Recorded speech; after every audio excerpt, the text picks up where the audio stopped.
রাজ্য জুড়ে ট্যাপ কেলেঙ্কারিতে আন্তঃরাজ্য চক্র রয়েছে বলে দাবি করেছেন এডিজি দক্ষিণবঙ্গ সুপ্রতিম সরকার।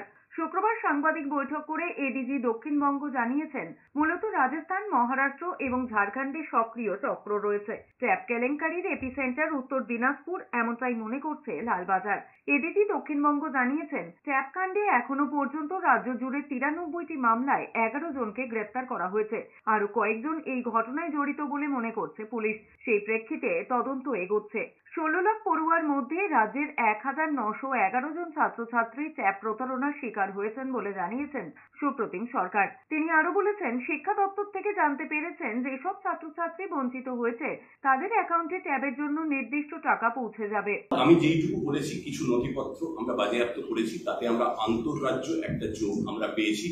মহারাষ্ট্র, রাজস্থান, ঝাড়খণ্ডের বিভিন্ন জনকল্যাণমুখী সরকারের স্কিম, যেটা ডিবিটি স্কিম বলে, ডাইরেক্ট বেনিফিট ট্রান্সফার, সেখানে এই ধরনের প্রতারণায় তারা যুক্ত ছিল বলে আমরা নির্দিষ্ট প্রমাণ পেয়েছি। এর বাইরে কোথায় কত টাকা কোন অ্যাকাউন্টে গেছে সেটা তদন্ত সাপেক্ষ, তদন্তের বিষয়। এটা বুঝতেই পারছেন, সাইবার ক্রাইম, মানি ট্রেডের ব্যাপার, পুরোটা আপনাদের সঙ্গে এক্ষুনি বলে দিতে পারি না, তাহলে অপরাধী সতর্ক হয়ে যেতে পারে।